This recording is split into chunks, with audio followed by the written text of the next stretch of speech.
Bismillahirrahmanirrahim. Assalamualaikum warahmatullahi wabarakatuh.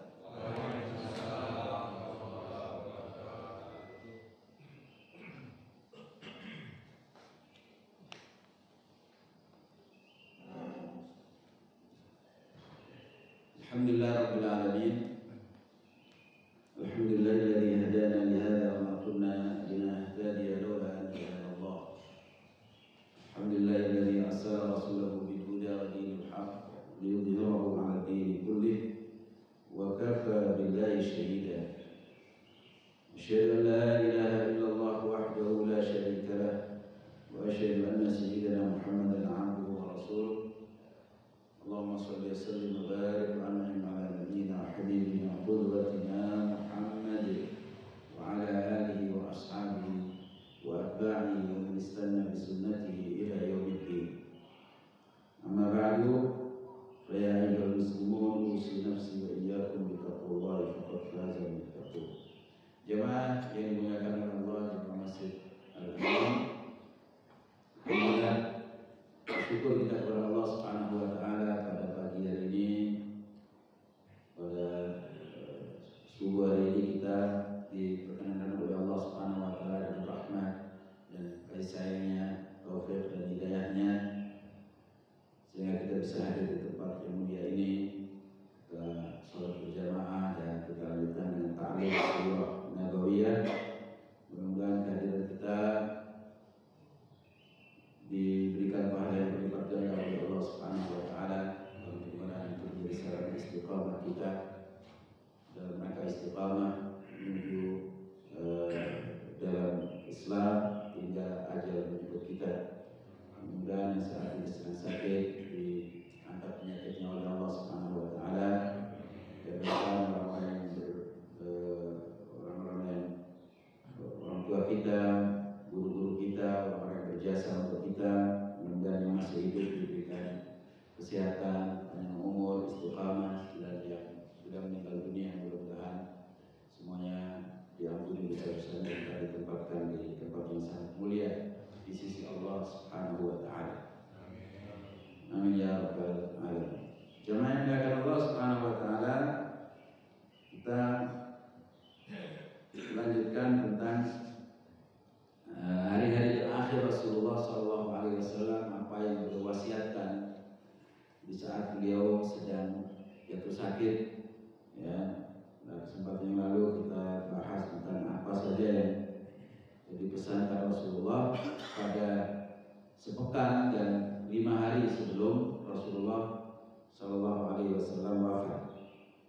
Nah, 4 hari sebelum Rasulullah wafat, yaitu di hari Kamis, ya, hari Kamis berarti 4 hari karena beliau meninggalnya hari Senin 12 Rabiul Awal, hari Kamis tanggal 8 Rabiul Awal.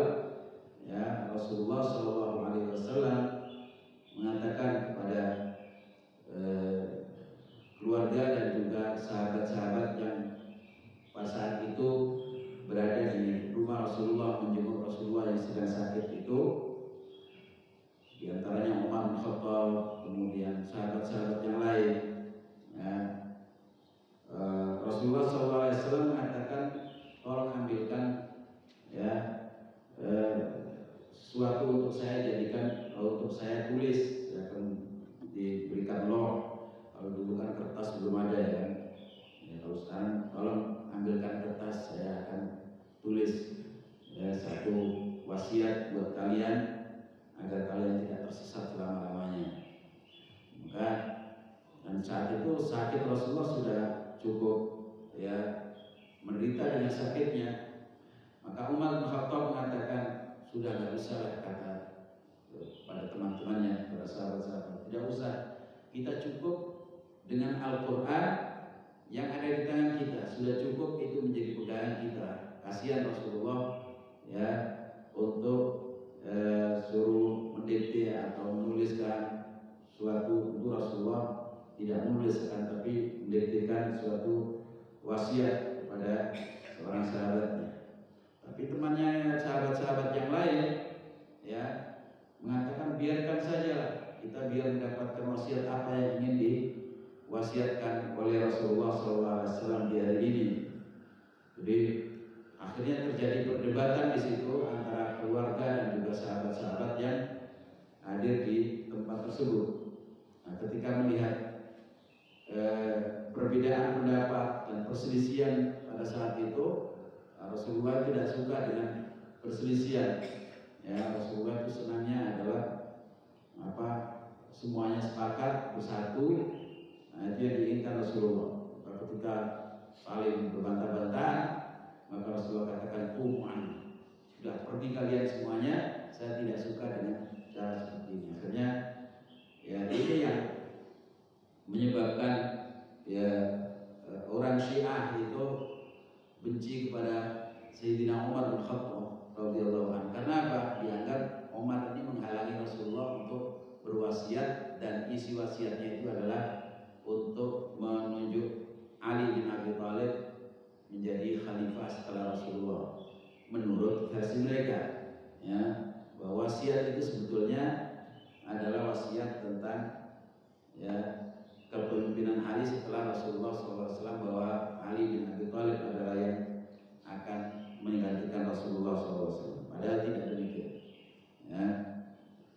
Kemudian di antara wasiat-wasiat Rasulullah pada hari ketiga sebelum Rasulullah wafat, atau ya hari Jumat, ya kan? Hari Jumatnya di antaranya awsa bi ikhrajil yahudi wan nasara wal musyrikin min jaziratil arab. Beliau berwasiat agar diusir orang-orang Yahudi, orang Nasrani, dan orang-orang musyrikin, orang-orang yang masih kafir menyembah berhala, supaya tidak ada di negeri Arab. Ya, dari negeri Jazirah Arabia. Itu Jazirah Arabia ini adalah Hijaz, yaitu kota wilayah Madinah dan wilayah Mekah, kemudian sampai ke Yaman, sampai ke, kalau dari barat itu adalah Laut Merah, kemudian selatan adalah perbatasan Lautan Hindia, di sebelah selatan Yaman, kemudian Teluk Persia atau Teluk Arab. Kalau orang Arab mengatakan Teluk Arab, kalau orang Iran mengatakan Teluk Persia. Ya, jadi negara-negara itu ada Oman, ada Qatar, ada Emirat, Bahrain, Kuwait, ya. Kemudian sampai ke batas Irak. Jadi Irak tidak termasuk Jazirah Arabia. Kemudian sampai utara, yaitu perbatasan Yordania, yaitu perbatasan Syam, ya, Yordania, Lebanon, Syria, terusnya itu sudah di luar Jazirah Arabia. Sekalipun kalau sekarang penduduknya orang Arab juga, tetapi ya batas-batas Jazirah Arabia itu adalah itu tadi. Nah, kata Rasulullah SAW bahwa la yaqayanna dinani fi jaziratil Arab. Tidak boleh ada ya dua agama di dalam wilayah ya Jazirah Arabia. Itu wasiat Rasulullah SAW, sehingga Umar bin Khattab radhiyallahu anhu di zaman Abu Bakar belum dilaksanakan wasiat itu. Di zaman Umar radhiyallahu anhu, nah itu terjadi ketika Abdullah bin Umar, anaknya Umar bin Khattab, yaitu pergi ke Khaybar untuk melihat kebunnya. Nah, tanah Khaybar itu ya adalah tadinya kepunyaan orang Yahudi, ya, Yahudi Khaybar, dan orang Yahudi itu sudah diusir dari kota Madinah, Yahudi Bani Qainuqa, karena mereka telah melanggar dan mengkhianati janji yang sudah disepakati bersama di negeri Madinah untuk hidup damai, tapi mereka malah menyerang kaum muslimin. Kemudian kaum Bani Nadir juga diusir dari Rasulullah, yang karena mereka berusaha membunuh Rasulullah SAW. Terjadi perang Bani Nadir. Kemudian mereka diusir dari kota Madinah. Setelah mereka kalah, diusir dari kota Madinah. Nah, orang Yahudi Khaybar, ya, itu tadinya mereka tinggal di kota Madinah, ya, kemudian mereka sisa-sisa Bani Nadir dan lain sebagainya tinggal di Khaybar. Khaybar itu adalah wilayah sebelah utara kota Madinah. Wilayahnya sangat subur, tempat-tempat atau pusat kurma dan anggur di sana, ya, sekitar 135 km dari kota Madinah ke arah utara. Ya, itu kalau ada waktu misalnya umroh bisa lihat Khaybar di sana, indah kotanya. Nah, ketika terjadi perang Khaybar di tahun ke-7 Hijriah, ya, mereka dikepung oleh kaum muslimin dan kemudian mereka menyerah. Mereka tidak berani lagi kepada kaum muslimin untuk melawan. Nah, akhirnya mereka terkalahkan. Biasanya kalau terkalahkan ya otomatis mereka ditawan dan juga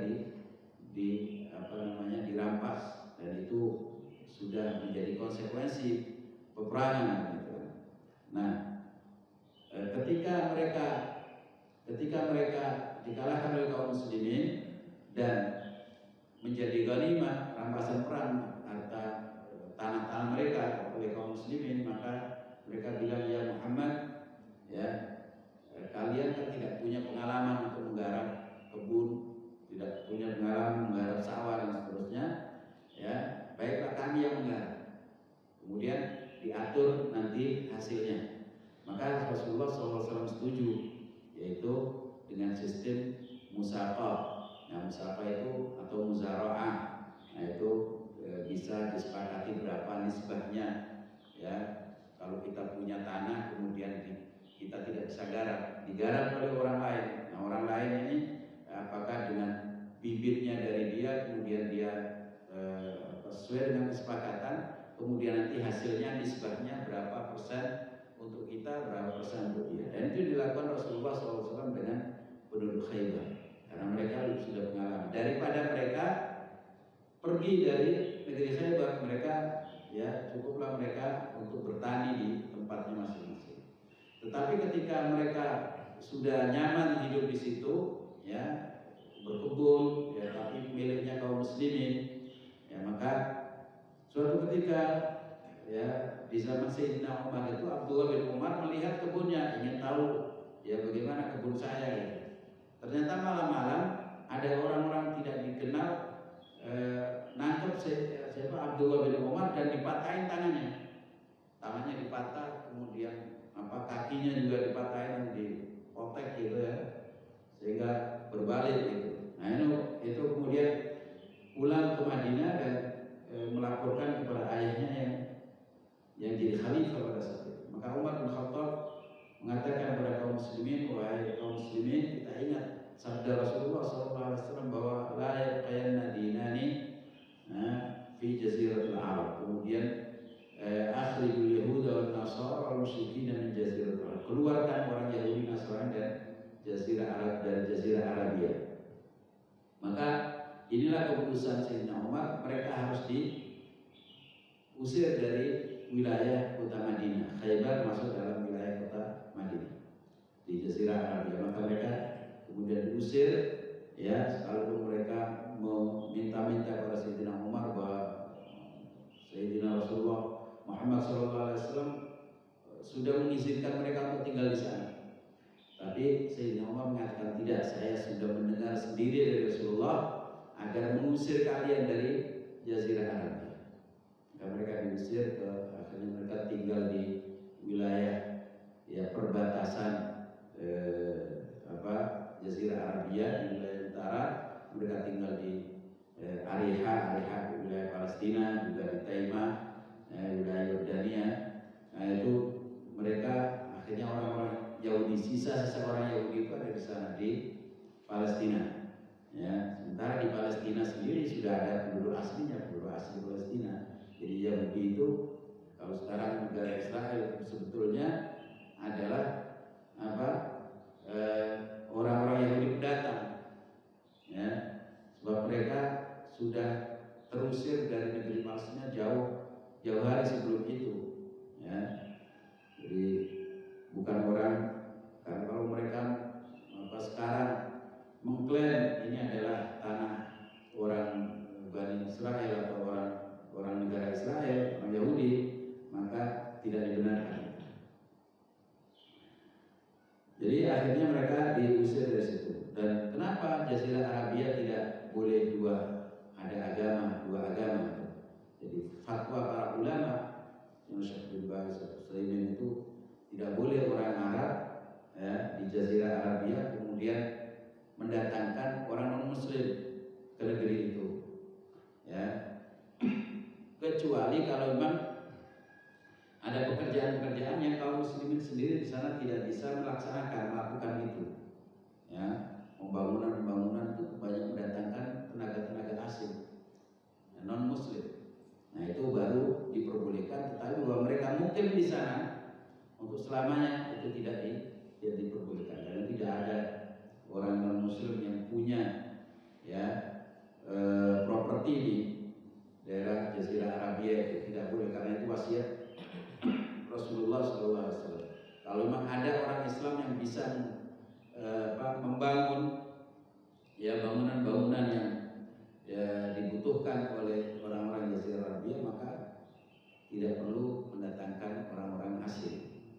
Kalau cuma pembantu rumah tangga itu banyak orang-orang Filipina, ada orang Cina, ya orang India dan orang Hindu, ada yang mendatangkan itu. Seharusnya padahal fatwa ulama di Saudi Arabia tidak diperbolehkan, tidak boleh. Tapi mereka ada juga yang melanggar seperti itu, melanggar fatwa ulama.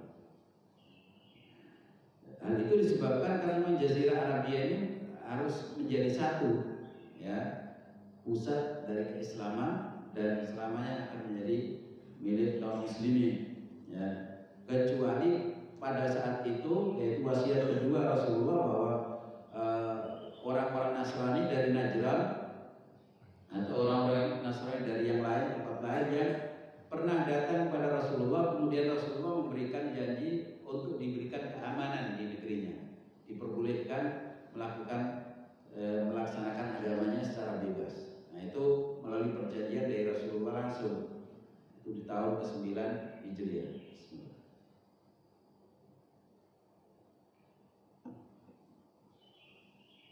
Maka mereka diperbolehkan untuk hidup di negerinya dan menjalankan agamanya secara bebas. Kebebasan beragama bagi mereka tidak boleh dilanggar, tidak boleh diganggu oleh kaum muslimin. Ya, bahkan gereja-gereja mereka dibiarkan berdiri. Hanya saja dilarang membangun gereja baru, ya, di Najran.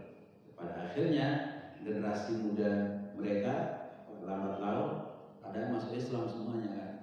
Masuk Islam sudah akhirnya tidak ada lagi dua agama, ya, atau lebih di negeri Jazirah Arabia. Jamaah yang dimuliakan oleh Allah Subhanahu wa taala, kemudian Rasulullah SAW ya semakin hari semakin sakitnya semakin keras, ya. Kemudian ketika Rasulullah sakit keras di sholat Isya pada hari ketiga sebelum Rasulullah wafat, itu para jemaah sudah kumpul di masjid, sahabat-sahabat kumpul di masjid. Kemudian Rasulullah kan tidak bisa berdiri, ya, tanya, bagaimana, sudah sholat belum orang-orang?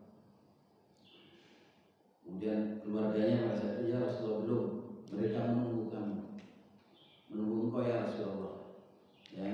Maka Rasulullah pun, kalau gitu tolong ambilkan air saya biar mandi, ya, biar seger. Diambilkan air, kemudian Rasulullah mandi, kemudian dipapah untuk pergi ke depan masjid untuk kemudian jadi imam. Tapi setiap kali Rasulullah dipapah berdiri, Rasulullah jatuh lagi, kemudian ambil air lagi, mandi lagi. Jadi luar biasa Rasulullah semangatnya untuk bertemu dengan sahabat-sahabatnya menjadi imam, ya, dalam kondisi seperti itu. Setiap sampai berkali-kali itu Rasulullah berdiri jatuh, dan ambil air lagi, kemudian disiram lagi, sampai 3 atau 4 kali. Dan itu bukti semangatnya Rasulullah ya untuk sholat ke masjid. Kalau kita bagaimana? Ya, kita ada gangguan sedikit, sakit, ya pusing-pusing sedikit saja sudah nggak mau ke masjid. Ya. Ada gerimis sedikit, malas ke masjid. Ya. Jadi kita tidak seperti Rasulullah SAW dan para sahabat. Dan para sahabat itu luar biasa. Rumahnya juga ada yang jauh di bukit-bukit. Kalau kita lihat bukit-bukit sekitar Masjid Nabawi itu dulunya bukit-bukit itu, mereka ada yang tinggal di sana. Mereka datang ke masjid untuk sholat berjamaah. Jadi kaum yang disebut dengan minal awali dari tempat-tempat perbukitan itu mereka pada datang ke masjid. Biasanya ya asar berangkat, kemudian setelah itu sampai isya. Atau ya ada juga yang mereka bikin masjid di wilayahnya sendiri, tapi ada imam, misalnya siapa, Mu'ad bin Jabal radhiyallahu anhu itu punya tempat atau punya kampung yang cukup jauh dari masjid, ya.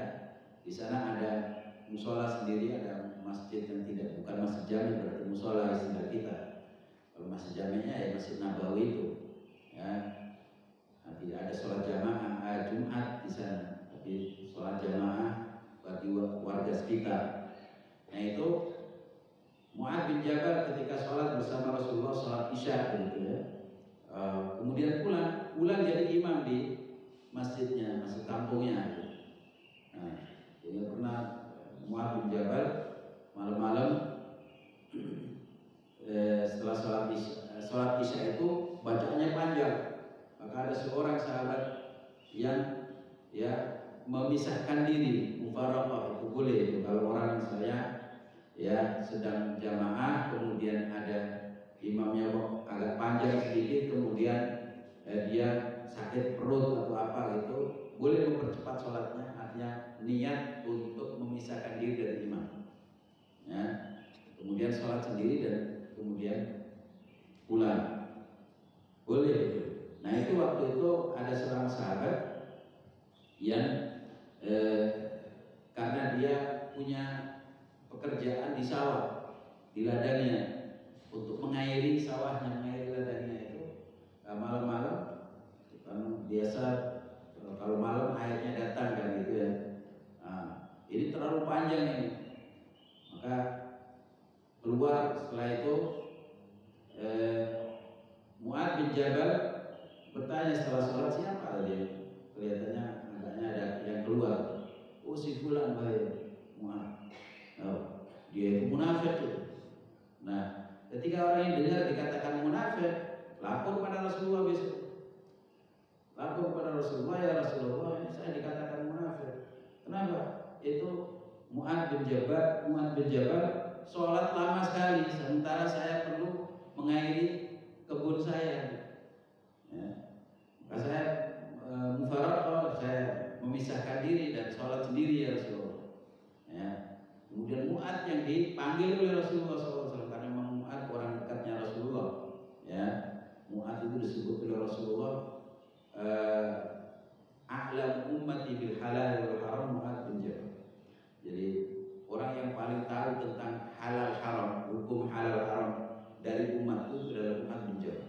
Tapi pada waktu ditegur betul dengan keras oleh Rasulullah SAW, mengatakan afattan anta ya Mu'ad, apa kamu mau menyebar fitnah wahai Mu'ad, menyebar huru hara wahai Mu'ad, gara-gara kamu orang bisa berpecah belah, ya.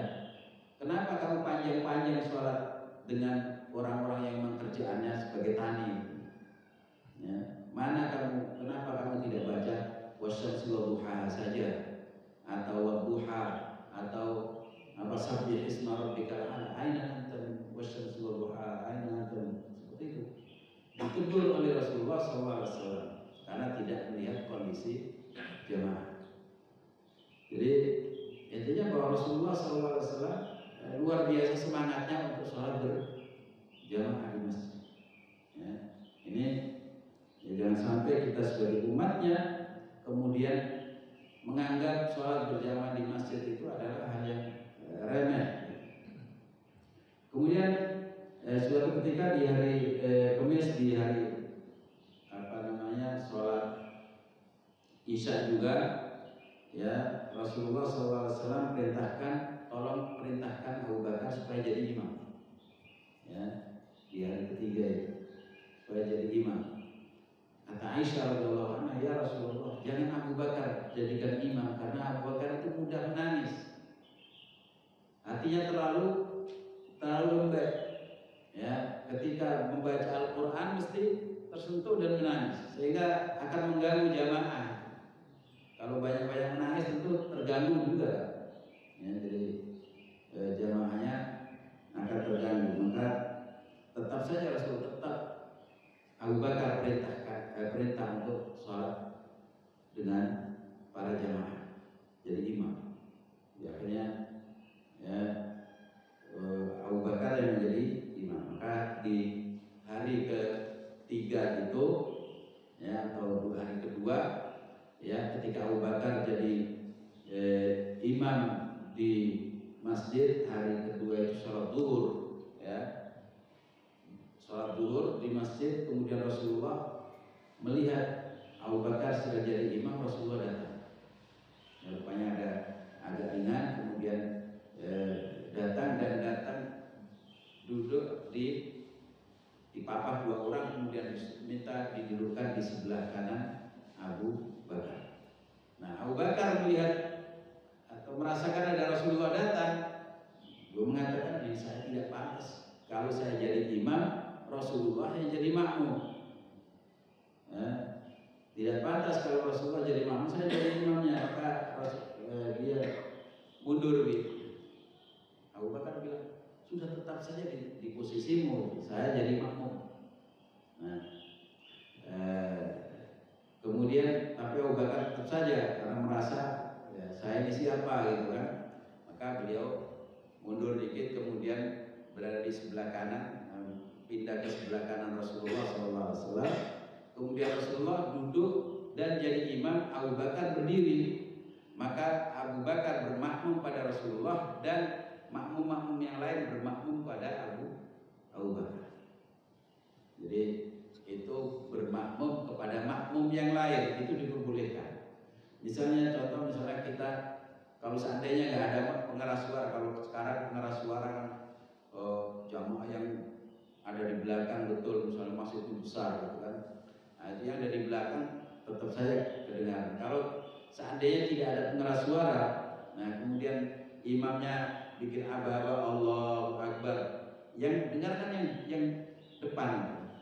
Nah, kemudian depan Allahu Akbar, yang belakangnya Allahu Akbar. Itu juga rukuk Allahu Akbar. Jadi saling bermakmum. Bahkan kalau seandainya misalnya bangun dari rukuk, imam sudah bangun dari rukuk, sudah berdiri, yang sana masih rukuk, mulai rukuk karena bermakmum pada temannya yang ada di depannya, misalnya itu sah. Jadi tidak mengikuti imam tapi mengikuti makmum yang ada di depan dia. Walaupun jauh, semakin jauh semakin belakangan gitu. Semakin belakangan mengikuti imam gitu. Tapi dia mengikuti makmum. Jadi itu diperbolehkan. Itu juga makmum, ya, bermakmum kepada apa tadi itu, jadi makmum masbuk, ya. Makmum masbuk itu, ya, seperti yang dilakukan oleh Abu Bakar dan Rasulullah SAW gitu. Jadi kalau sudah tahu ada makmum yang di belakangnya, maka jadilah imam atau jadi makmum. Itu kalau kita ingin dia yang jadi imam, seperti Rasulullah, boleh berpindah, ya, boleh berpindah. Tapi cukup kalau seandainya kita dijadikan sebagai imam, yang penting bahwa makmumnya itu memberitahukan supaya kita bisa mengeraskan aba-aba takbir dan atau sami Allah liman hamidah dan seterusnya. Itu seperti itu, dan caranya adalah, ya, setelah takbiratul ihram, jadi takbir dulu, takbiratul ihram, Allahu Akbar, kemudian nepuk. Jadi Allahu Akbar, nepuk.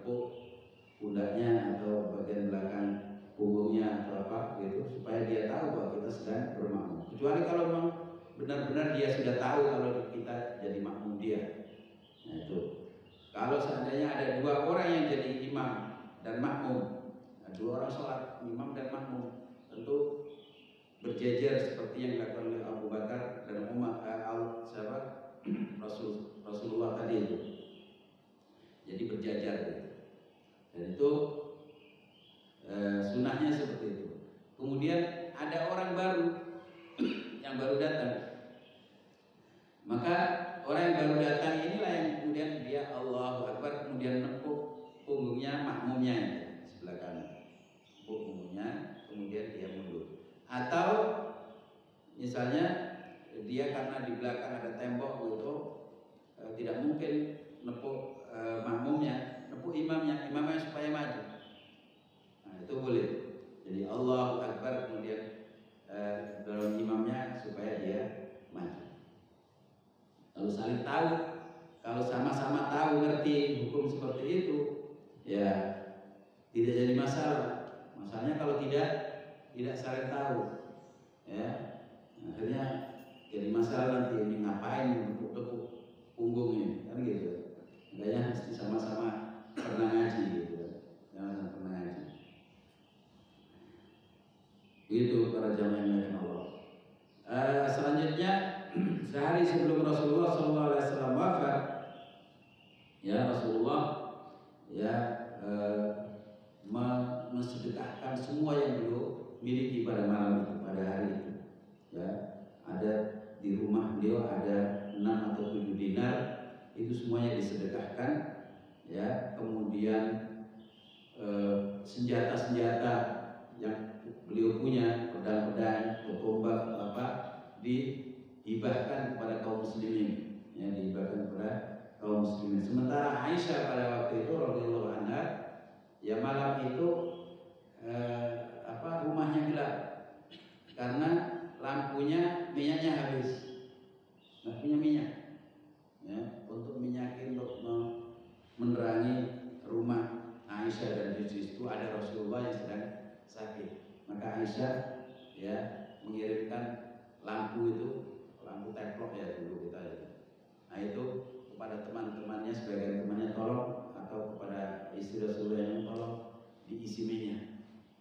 Ya, maka diisi minyak, kemudian jadi penerang rumah Rasulullah SAW. Sementara ya baju besi Rasulullah masih digadekan kepada orang Yahudi, ya, digadekan dengan pengantinnya adalah berapa gandum itu, berapa sok, tetap 30 sok gandum, 1 sok 2,5 liter, ya, 2,5 liter kali 30 berapa? 75 ya, 75 liter, ya. Nah itu masih digadekan, belum ditebus. Sampai begitunya Rasulullah SAW. Bukan berarti Rasulullah SAW itu fakir, bukan berarti Rasulullah miskin. Rasulullah itu kaya raya, tapi kekayaannya selalu diinfakkan kepada orang yang membutuhkan. Ya. Kekayaannya selalu diserahkan, diinfakkan kepada orang yang membutuhkan. Rasulullah itu luar biasa kaya rayanya. Kadang-kadang berinfak itu 200 unta, diberikan saja sama orang, kasih semuanya. Ya, sehingga ada seorang tokoh dari satu kabilah, ya pimpinan kabilah itu datang kepada Rasulullah, sama Rasulullah dikasih 200 unta. Ketika dikasih 200 unta, dia pulang ya kepada kaumnya, ya kalian masuk Islam, ya masuk Islam, dan datang kepada Muhammad, karena Muhammad itu ketika memberikan sesuatu kepada orang lain dia tidak takut miskin. Jadi apapun yang beliau miliki diberikan kepada orang, disedekahkan. Karena beliau tidak takut miskin, kata itu. Akhirnya semua kabilahnya, semua orang kampungnya itu masuk Islam berduyun-duyun. Kata para Rasulullah itu ngasih apa saja yang bisa dikasihkan kepada Rasulullah. Dan dalam rangka untuk dakwah, harta beliau itu semuanya untuk ya menarik orang supaya masuk Islam.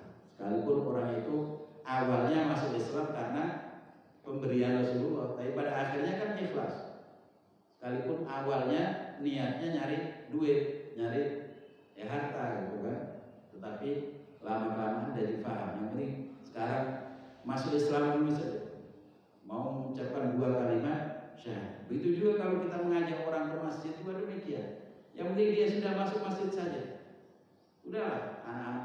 muda, anak-anak yang pang, kasih apa sih, dikasih makan sini di masjid, ya, kasih tempat tidur, suruh tidur di sini, istirahat di sini.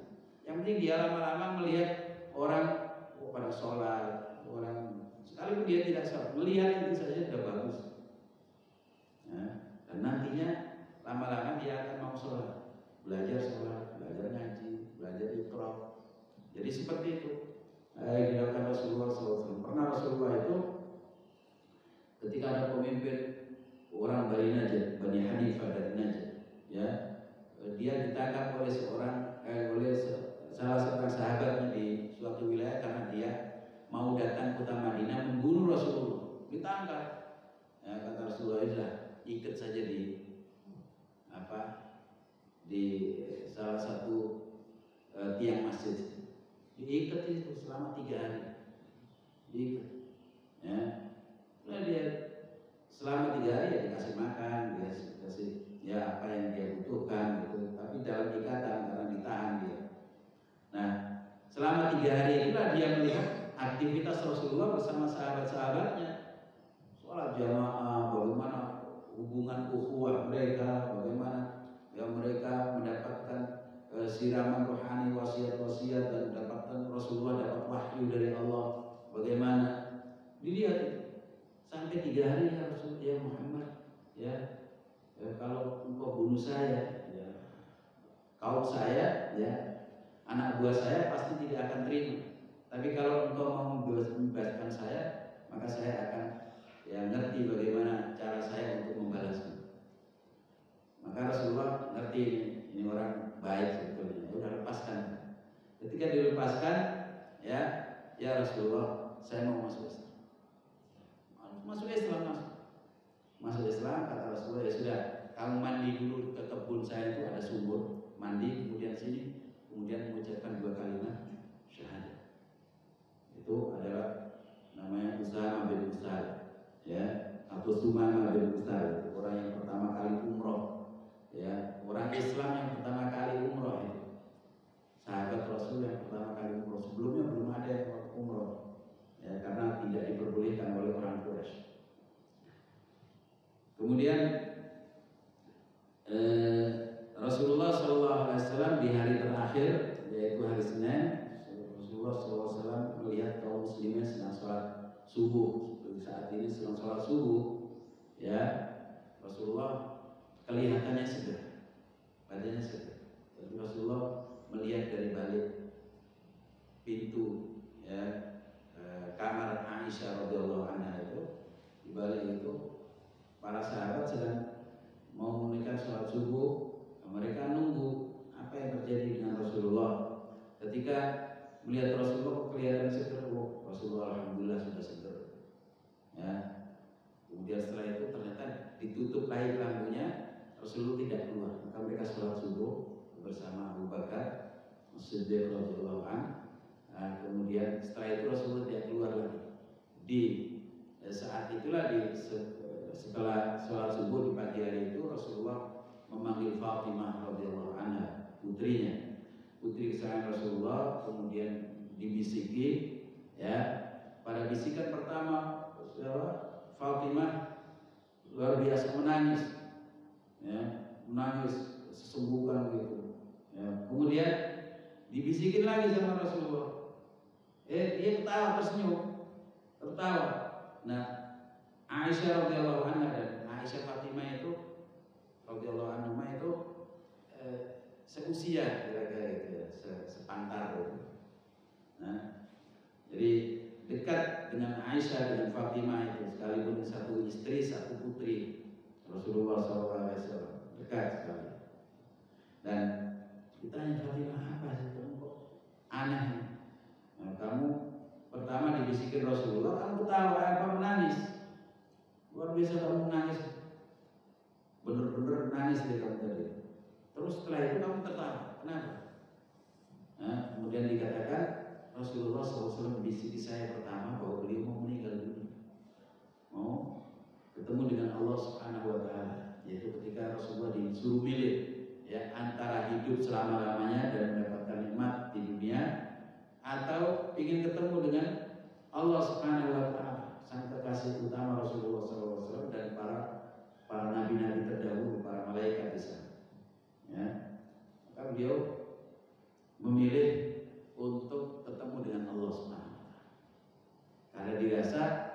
beliau sudah selesai.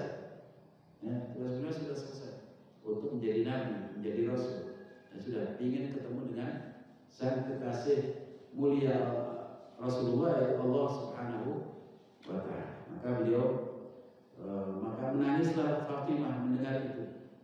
Saya mau ditinggalkan oleh abah saya, oleh orang tua saya, atau bapak saya. Nah, setelah itu dibisikin lagi. Ternyata bisikannya adalah bahwa kamu adalah keluarga saya yang paling duluan ketemu dengan saya atau menyusul saya. Maka beliau gembira, Fatimah gembira, karena tidak lama lagi, beberapa bulan setelah itu, 2 atau 3 bulan setelah itu, Fatimah meninggal. Ya. Jadi orang yang pertama kali atau keluarga Rasulullah yang pertama kali menyusul Rasulullah untuk bertemu dengan Allah Subhanahu wa Ta'ala, Fatimah. Maka beliau, ya sudah tidak apa-apa, sekarang ditinggal dulu, tapi saya akan menyusul beliau nanti di surga Allah Subhanahu wa Ta'ala. Makanya beliau ketawa. Dan selain itu Fatimah diberitahu oleh Rasulullah bahwa engkau adalah sayyidatun nisa'il alamin, yaitu penghulu atau pemimpin dari semua kaum wanita di dunia. Nanti di akhirat itu yang menjadi pemimpin utama kaum muslimat siapa? Fatimah binti Rasulullah Sallallahu Alaihi Wasallam. Ya, tentu pemimpin kaum muslimat yang lain itu disebutkan oleh Rasulullah wa sayyidatun nisa'il jannah. Nah, itu ada 4, ada Fatimah, kemudian Asia, istri Fir'aun, kemudian Maryam, bundanya siapa namanya? Nabi Isa alaihissalam, kemudian kalau salah satunya lagi Aisyah, ya, atau Khadijah, yaitu ada perbedaan pendapat seperti itu. Jadi mereka berempat itu menjadi sayyidatun nisa'il alamin.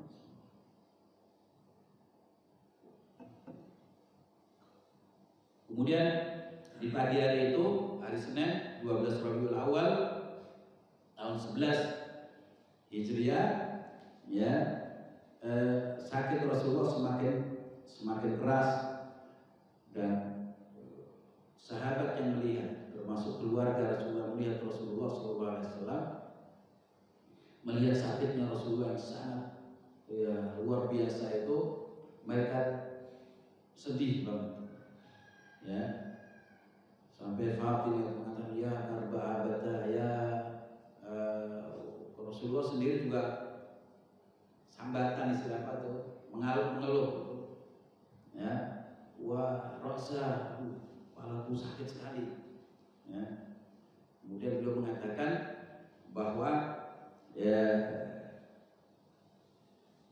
beliau mengatakan pada Aisyah, ma azalu ajibu ala maq'amil ladzi akaltu bi Khaybar fa hada awanun wajadtu qita'a abhari min dzalika as-sum. Jadi mengatakan pada Aisyah, saya sekarang sedang merasakan dampak dari makanan yang pernah saya makan di Khaybar tahun ke-7 Hijriah sampai tahun ke-11 Hijriah baru dirasakan, yaitu makanan yang di Khaybar yang dulu pernah dikasih oleh wanita Khaybar, ya, kemudian dibumbui dengan racun. Ya, seorang wanita ketika selesai perang Khaybar, udah rampung semuanya, kemudian sudah dikuasai Khaybar oleh Rasulullah. Nah, ada seorang wanita Khaybar yang ngaku-ngaku mau berbaik dengan Rasulullah. Dia potong kambing, kemudian ya dia tanya, apa yang paling disukai oleh Rasulullah SAW? Ya, yang disukai adalah apa? Paha depan. Maka itu dikasih bumbu racun, yang dibumbui racun dengan banyak sekali situ. Nah, kemudian dipanggil Rasulullah bersama sejumlah sahabatnya untuk makan pesta di situ, ya, karena potong kambing. Ya. Kemudian dimakan Rasulullah, biasa ngambil yang bagian depan, paha depan itu, kemudian paha depan ini berkata kepada Rasul, sudah dimasukkan ke mulut Rasulullah, dia mengatakan bahwa saya ada racunnya. Ya, tentu itu mukjizat Rasulullah SAW. Ya, maka dibuang oleh Rasulullah dan dilepaskan apa yang sudah dimasukkan mulut tadi.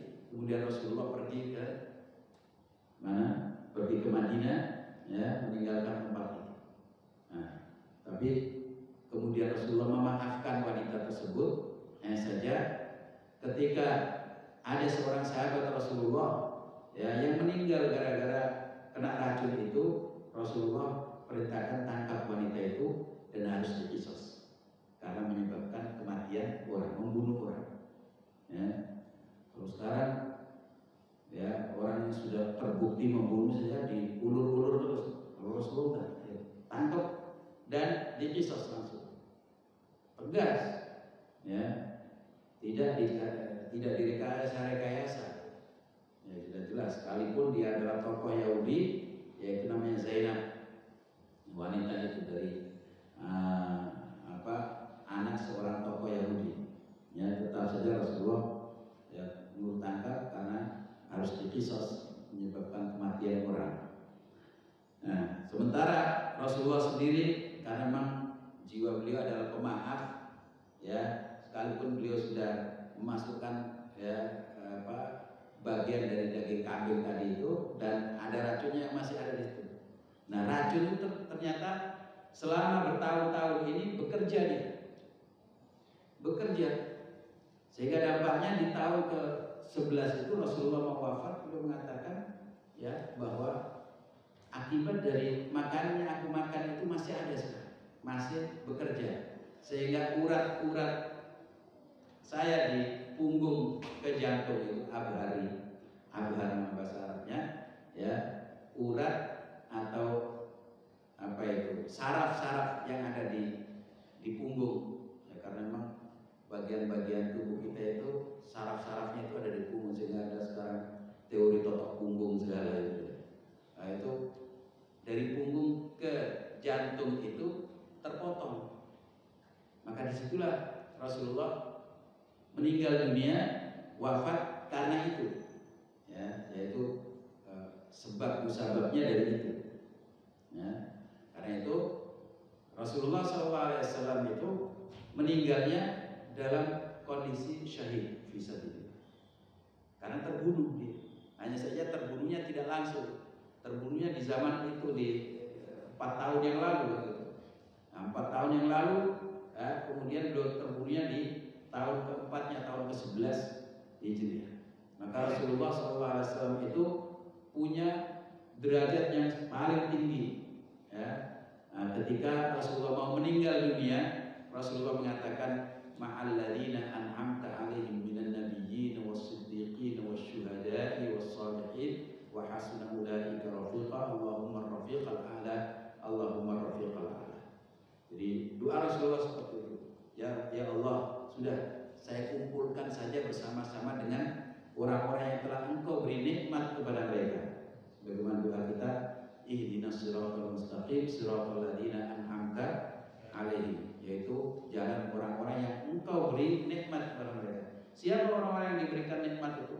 Rasulullah berdoa pada waktu itu, ya sudah ya Allah, cabut nyawa saya supaya saya ketemu dengan ma'an nabiyyin, yaitu orang-orang para nabi. Nah, kemudian as-siddiqin, para siddiqin, orang-orang yang jujur dalam keimanannya, sungguh-sungguh dalam keimanannya. Kemudian syuhada, orang-orang yang mati syahid. Nah, Rasulullah masuk kategori itu semuanya, nabi juga, siddiqin juga, kemudian syuhada juga, sholihin juga. Jadi keempat-empatnya Rasulullah mendapat pahala itu. Ya, makanya Rasulullah mendapatkan tingkatan yang paling tinggi di sisi Allah Subhanahu wa taala. Karena tidak semua nabi itu mati dalam keadaan syahid. Ya, ada sebagian nabi yang mati dalam keadaan syahid, terbunuh fisabilillah. Tapi Rasulullah, nah, itu semua kategori itu masuk Rasulullah. Maka Rasulullah SAW ingin segera ketemu dengan mereka. Allahumma rafiqal a'la, Allahumma rafiqal a'la, teman di tempat yang sangat tinggi di sana. Ya, maka disitulah Rasulullah di waktu duha tanggal 12 Rabiul Awal tahun 11 Hijriah Rasulullah ya diangkat ruhnya oleh Allah Subhanahu wa taala. Jadi Rasulullah dengan mengangkat tangannya begini, kemudian Allahumma rafiqal ala, Allahumma rafiqal ala, kemudian inna lillahi wa inna ilaihi raji'un. Ya, itu akhir dari kehidupan Rasulullah SAW. Bagaimana dengan kondisi sahabat yang mensikapi wafatnya Rasulullah, kematian Rasulullah pada saat itu? Insya Allah kita akan bahas pada kesempatan yang akan datang. Wallahu a'lam bishawab. Ada yang bertanya? Ini masuk syuruk.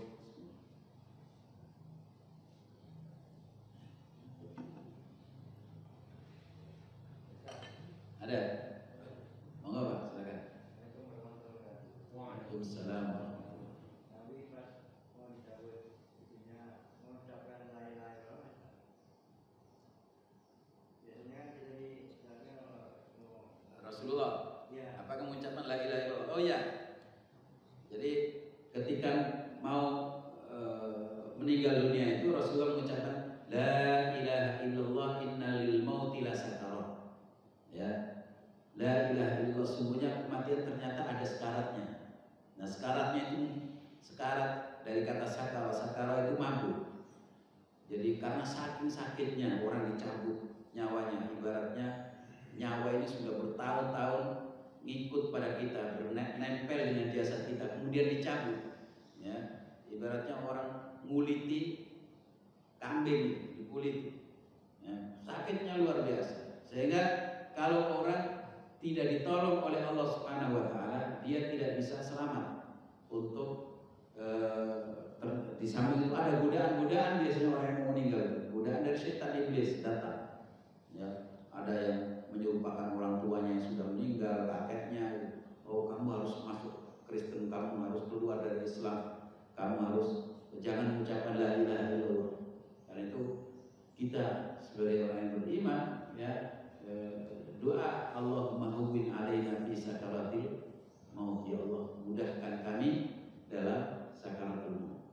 Ya, karena kalau tidak dimudahkan sulit kita mengucapkan la ilaha illallah.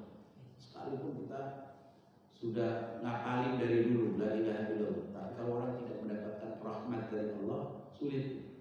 Maka orang yang istiqamah saja yang diberikan pertolongan oleh Allah mengucapkan la ilaha illallah. Adapun ada riwayat yang mengatakan, ya Allah, sudahlah sakaratul maut, sakitnya ini timpakan semuanya kepada saya, biarkan umatku tidak merasakan sakaratul maut. Saya melihat riwayat itu riwayat yang sangat lemah. Ya, tidak seperti itu. Bahwa setiap orang yang meninggal dunia itu ada sakaratnya.